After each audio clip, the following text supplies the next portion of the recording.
அனைவருக்கும் வணக்கம். இப்போ நாம் ரொக்க புத்தகத்தில் ரொக்க பேரடி எப்படி எழுதுறதுன்னு பார்த்தோம். அதுக்கடுத்து பார்க்க போகிறது வங்கி இருப்பு, அதாவது வங்கி புத்தகம். பேங்க்கில் இருந்து நம்ம எப்படி எழுதணும். இப்போ வங்கி இருப்பு, ரொக்க இருப்பு, வங்கி இருப்புன்னு கொடுத்துருக்கு இல்லையா. இப்போ நம்ம அதில் எழுதுகிறோம் இறுதி இருப்பு. நம்ம அமௌண்ட்டை க்ளோஸ் பண்ணும்போது இறுதி இருப்பு எழுதுவோம். இறுதி இருப்பு பார்த்திங்கனாக்கா ஒரு எந்த தேதியில் அங்கே நம்ம தேதி போட்டு தானே எழுதுகிறோம். அந்த தேதியில் பார்த்திங்கனாக்கா இப்போது இருக்கு இல்லையா. இந்த தேதியில் நமக்கு இப்போது ஆரம்ப இருப்பு நம்ம எழுதுகிறோம்.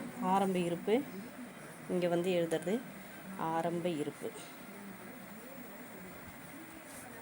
8/2024.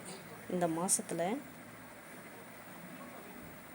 1/8 இந்த மாதத்தில் ஆரம்ப இருப்பு இருக்கிறது எவ்வளோ இருக்குது நம்ம கையிலன்னு பார்த்தீங்கன்னாக்கா, நம்ம கையில் இருக்கிறது இதர ரொக்க இருப்பு. நம்ம கையில் இருக்கிறது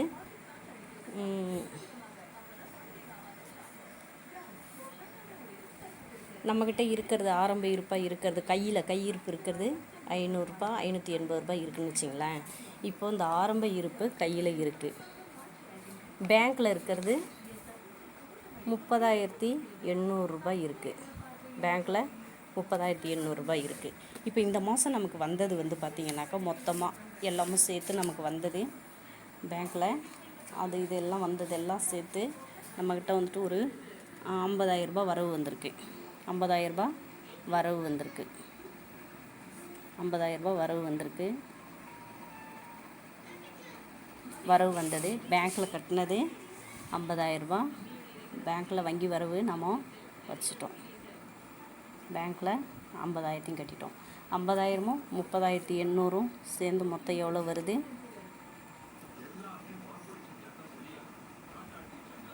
80,800 ரூபாய் பேங்க்கில் மொத்த இருப்பு இருக்குது இல்லையா. மொத்தத்துக்கு வந்தது பேங்க்கில் 80,800 ரூபாய். இதிலேருந்து நாம் இந்த மாதத்தில் கடன் கொடுத்தது ஒரு 50,000 ரூபாய் கடன் கொடுத்துட்டோம். 55,000 ரூபாய் கடன் கொடுத்துட்டோம். கடன் கொடுத்தது 4 குழுக்கு கொடுத்துருக்கோம். 4 குழுக்கு கல்கி குழு, கல்கி எஸ்ஹெச்ஜி 10,000 ரூபா கடன் கொடுத்தது.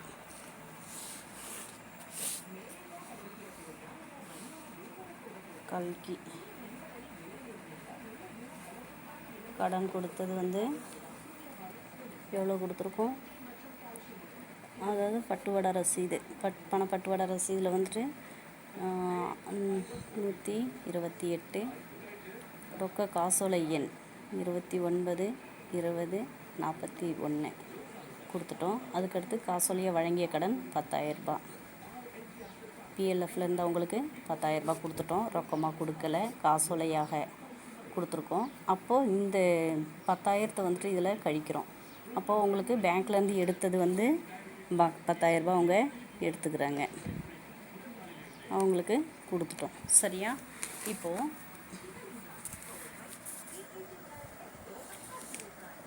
இதுலேருந்து பார்த்திங்கன்னா கல்கி, அடுத்து செங்காந்த மலர்,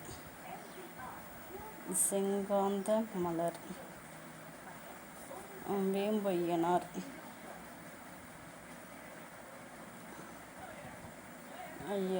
இப்போது செங்காந்த மலருக்கு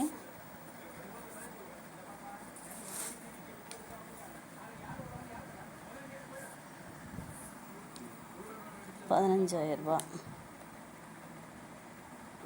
இதுக்கு 20,000 ரூபாய். அப்போது எவ்வளோ வருது?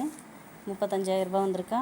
இப்போது 0 129 0 130 போட்டோம். இப்போது 29 20 42 29 20 43. அப்போது இவங்களுக்கு அமௌண்ட்டு எவ்வளோ? 15,000 ரூபாய் செக்காக கொடுத்துருக்கோம். இவங்களுக்கு 20,000 ரூபாய் செக்காக கொடுத்துருக்கோம். இப்போ செக்காக காசோலைன்னா காசோலை செக்கு இல்லை அப்படிங்கிறதுக்கு டிட்டு போட்டாச்சு. இது ஓகே கொடுத்தாச்சு. அப்போது பேங்க்லேருந்து எடுத்தது இது வரவு மட்டும்தான் அதில் கொடுத்துருக்கோம் இல்லையா. இது ஆரம்ப இருப்பு.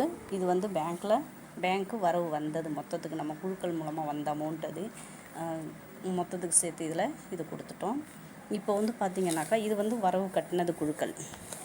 இப்போ வரவு கட்டின குழுக்கள் வந்து 50,000 ரூபாய் வந்திருக்குனாக்கா 50,000 வந்து கல்கி கட்டினது அசல் 4,500 ரூபாய், வட்டி 500 ரூபாய். சரியா? செங்காந்த மலர்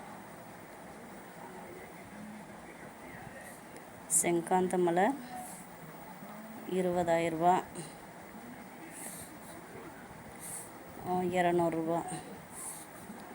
வேம்பு ஐயனார் 15,000 ரூபாய், 200 ரூபாய். அடுத்து அம்மன்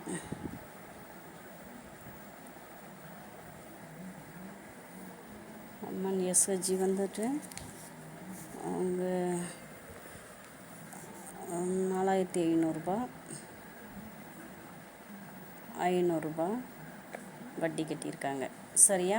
அப்போது மொத்தத்துக்கு இதில் எவ்வளோ அமௌண்ட்டு வந்திருக்கு? மொத்தம் வட்டி வந்து பார்த்திங்கனாக்கா 500, 1,400 ரூபா வட்டி அமௌண்ட்டு. சரியா? எங்கே எழுதுறது பார்த்திங்கன்னா அந்த வட்டி காலத்துக்கு அதில் எழுதிடுறோம். அசல் காலத்தில் மொத்தத்தை டோட்டல் பண்ணி போடுறோம். அப்போ வட்டி காலத்தில் அசல் காலத்தில் இதில் கொடுக்கும்போது பார்த்திங்கனாக்கா 5,000, 500, 1000. இங்கே வந்து 2 ஜீரோவும் போட்டுக்கிறோம். 1000க்கு 0, மீதி 1, 1, 4, 5, 10, 14, 14,000 ரூபா வந்திருக்கு. மீதி 1 இருக்கு இல்லையா, அது வந்துட்டு 1, இந்த 10,000 கூட இது 1 கூட சேர்த்துட்டோன்னா 2, 4, 44,000 ரூபா அசலும் 1,400 ரூபா வட்டியும் வந்திருக்கு இல்லையா? 44. அப்போது இது மொத்தத்துக்கு எவ்வளோ பார்த்திங்கனாக்கா 44, 45, 45,400 ரூபா. 45,400 ரூபா வட்டி வந்திருக்கு. அப்போது இதிலேருந்து பார்த்திங்கனாக்கா 44,400 ரூபா இதில் வந்துச்சுன்னாக்கா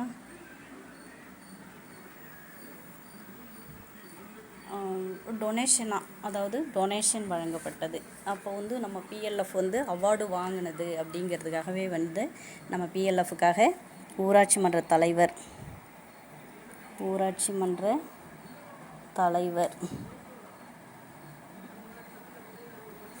மூலமாக பாராட்டு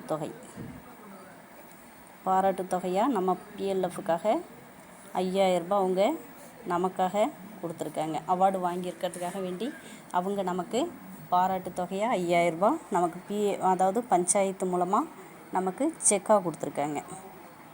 அப்போ அந்த செக்காக 5,000 ரூபாய் அவங்க கொடுத்துருக்காங்கன்னும் போது எங்கே எழுதணும் அப்படின்னு பார்த்திங்கனாக்கா, அவங்க வந்து நமக்கு பாராட்டாக தான் கொடுத்துருக்காங்க இல்லையா, அந்த செக்காக 5,000 ரூபாய் அவங்க கொடுத்துருக்காங்க. அந்த 5,000த்தையும் இதில் எழுதணும். எங்கே இந்த காசோலையே தான். ஏன்னா பஞ்சாயத்து லெவலில் அவங்க கொடுக்கறது வந்துட்டு அமௌண்ட்டாக கொடுக்கக்கூடாது, செக்காக தான் கொடுப்பாங்க. அப்போ அந்த 5,000 ரூபாய் செக்காக எழுதிக்கிறோம். அப்போ இந்த 5,000 நமக்கு வரவு தானே. அப்போ அந்த 5,000 இங்கே வரவில் இருக்குது இல்லையா, அந்த செக்கை நம்ம இதில் சேர்த்துக்கிறோம். அப்போ சேர்க்கும்போது 44, 45, இது ஒரு 5,000, 50,400 ரூபாய் வந்திருக்கு. 50,400 ரூபாயில் 50,000 நம்ம பேங்க்கில் கட்டிட்டோம். மீதி 400 ரூபாய் எங்கே இருக்குது?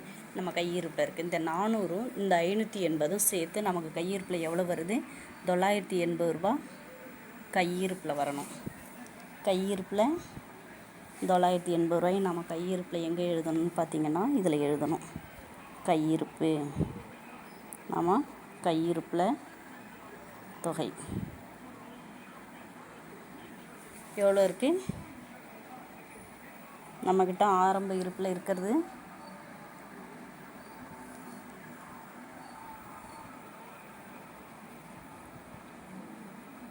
கையிருப்பில் இருக்கிறது அங்கே இருக்குது இல்லையா. எவ்வளோ இருக்குது? பேங்க்கில் 80,800 ரூபாயில் அது போயிடுச்சுனாக்கா மீதி எவ்வளோ இருக்குது? 50,000 ரூபாய் இருக்குது. இதில் 980 ரூபாய் இருக்குது. அப்போது பேங்க்கில் 980 ரூபாவும் கையிருப்பில் நம்மக்கிட்ட இருக்கிறது 980, பேங்க்கில் இருக்கிறது 30,800 இருந்தது இல்லையா, அந்த 30,800 அப்படியே இருக்குது. இப்போ நம்ம கடன் கொடுத்துருக்கோம் எவ்வளோ, 20,000, 15,000, 35,000, 45,000 கடன் கொடுத்துட்டோம். 80,800 ரூபாயில் 45,000 கடன் கொடுத்துட்டா பேங்க்கில் மீதி எவ்வளோ இருக்கும்? 45,000 போயிடுச்சுன்னா மீதி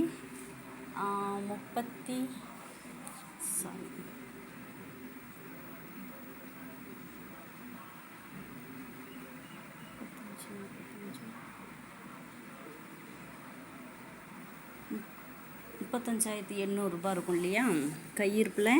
நம்மக்கிட்ட பேங்க்கில் இருக்கிறது 35,800, 35,800. நமக்கு கையிருப்பில் இருக்கிறது 980 இதர இருப்பில் நம்மக்கிட்ட இருக்கிறது 980 நம்மக்கிட்ட கையில் இருக்குது. சரிங்களா? இவர் தான் நம்ம ரொக்க பேரடை எழுதுறது. இந்த அமௌண்ட்டை நம்ம இங்கே எப்படி எழுதணும் அப்படின்னு பார்த்தீங்கன்னா, நம்ம அங்கே வச்சுருக்கோம் இல்லையா, இங்கே ரொக்க இருப்பு இருக்குது இல்லையா, 900 ஆரம்ப இருப்பு 980 நம்ம கையில் இருக்குது. அப்போது பேங்க்கில் இருக்கிறது எவ்வளோ இருக்குது? இது வந்து நம்ம கையில் இருக்கிறது. பேங்க்கில் இருக்கிறது மொத்தம் இருக்கிறது 35,800. 35,800 பேங்க்கில் இருக்குது. சரிங்களா? இதிலேருந்து நம்ம இந்த மாதத்துக்குரியதை மீதி எவ்வளோ நம்ம கையில் இருக்கோ அதை எழுதிக்கணும். அப்படியே தொடர்ந்து எழுதிட்டே வரணும், கழிச்சிட்டு வரணும். அப்படியே இப்போ நம்ம கழிச்சிட்டு வரும்போது பார்த்திங்கனாக்கா நம்மக்கிட்ட இந்த மாதத்தில் எவ்வளோ இருக்குது அப்படிங்கிறத நமக்கு ஈஸியாக கண்டுபிடிச்சிக்க முடியும். இப்போ வந்து இது 18/8/2024 இதுக்கு தான் இது உள்ள தொகை.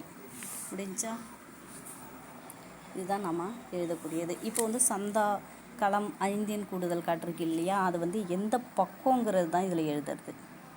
களம் கூடுதல்னும் போது வந்து பார்த்திங்கனாக்கா எவ்வளோ, இப்போ வந்து 980 அப்படின்னும்போது நமக்கு சந்தாவுடைய தொகை எவ்வளோ சந்தா இருக்குது அப்படிங்கிறது நமக்கு இதில் வந்துடும். களம் எண் அசல் மொத்தத்துக்கு வந்தது, மொத்தத்துக்கு அசல் எவ்வளோ அப்படிங்கிறது, வட்டியும் மொத்தம். அப்போது இதர வரவு எவ்வளோ, இதரமாக நமக்கு பேங்க்லேருந்து, அதாவது இப்போ நம்ம மொத்த அசல் மொத்த சந்தா பார்த்திங்கனாக்கா வருஷத்துக்கு ஒரு வாட்டி தான் அவங்க சந்தா கட்டுவாங்க இல்லையா, எல்லா குழுக்களுமே சேர்ந்து.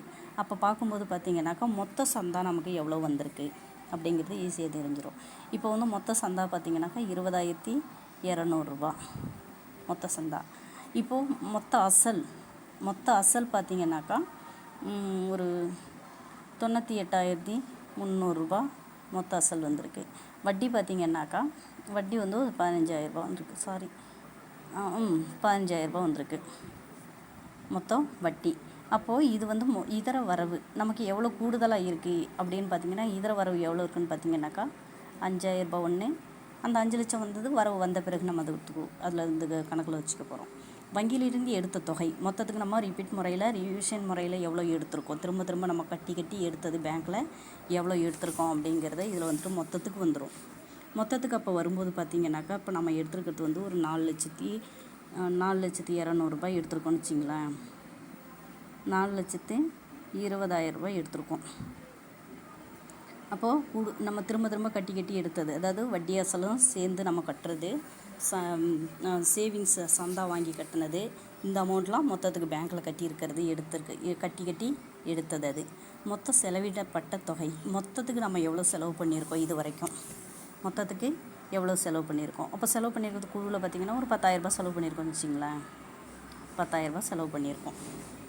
அப்போது வங்கியில் செலுத்திய தொகை திரும்ப நம்ம பேங்க்கில் வாங்கி கட்டினது, சந்தா கட்டினது, சேமிப்பு, வட்டி அசல் இதெல்லாம் கட்டினதெல்லாம் பார்த்திங்கனாக்கா ஒரு 2 லட்ச ரூபா கட்டியிருப்போம். கட்டிடுங்களா? இறுதி இருப்பு எவ்வளோ இருக்குது, அப்போ நம்மக்கிட்ட கையில் எவ்வளோ இருக்குது, அதாவது 980 அங்கே இருந்தது இல்லையா. இப்போ வந்து நம்ம செலவு பண்ணிட்ட பிறகு 980 முன்னாடி இருந்தது, இப்போ செலவுலாம் முடிச்சிட்ட பிறகு இந்த மாதத்துக்கு எவ்வளோ இருக்குது. அப்போ வந்து பார்த்திங்கனாக்கா ஒரு 520 இருக்குன்னு வச்சிங்களேன். அது வந்து இதில் கொடுக்குறோம். இப்போ ஆரம்ப இருப்பு 35,800 பேங்க்கில் இருக்குது. அது வந்து கடன் எடுத்தது, காசோலையாக பெற்ற கடன், காசோலையாக நம்ம வந்து வாங்கின கடன், காசோலையாக எவ்வளோ கொடுத்துருக்கோம் அப்படிங்கிறது இருக்குது. எடுத்தது எவ்வளோ, காசோலை நம்ம வாங்கினது இல்லை, நம்ம எங்கேயும் வாங்கலை. வங்கியில் செலுத்திய கடன் நம்ம வந்து கடன் கட்டினாங்க இல்லையா, இந்த இப்போ வட்டி அசல் கட்டியிருக்காங்க இல்லையா, அதை வந்து நம்ம பேங்க்கில் கொடுத்துருக்கோம். அது வந்து நம்ம எவ்வளோ கொடுத்துருக்கோம் அப்படிங்கிறது மொத்தத்துக்கு இது வரைக்கும் நம்ம கட்டினது. அதப்போ இது வரைக்கும் நம்ம கட்டினது வந்து மொத்தத்தில் பார்த்திங்கனாக்கா, பேங்க்லேருந்து நம்ம வாங்கினது ஒரு 5 லட்ச ரூபா வாங்கியிருக்கோம் கடனை பிஎல்எஃப் மூலமாக. அதை வந்து நம்ம திருப்பி கட்டினதில் வந்து ஒரு 2,80,000 கட்டியிருந்தீங்கன்னு வச்சிங்களேன். 2,80,000 கட்டியாச்சு. காசோலையாக வழங்கிய கடன் நம்ம வந்து பிஎல்எஃப்க்கு செக்காக கொடுத்துருக்கோம் குழுக்களுக்கு.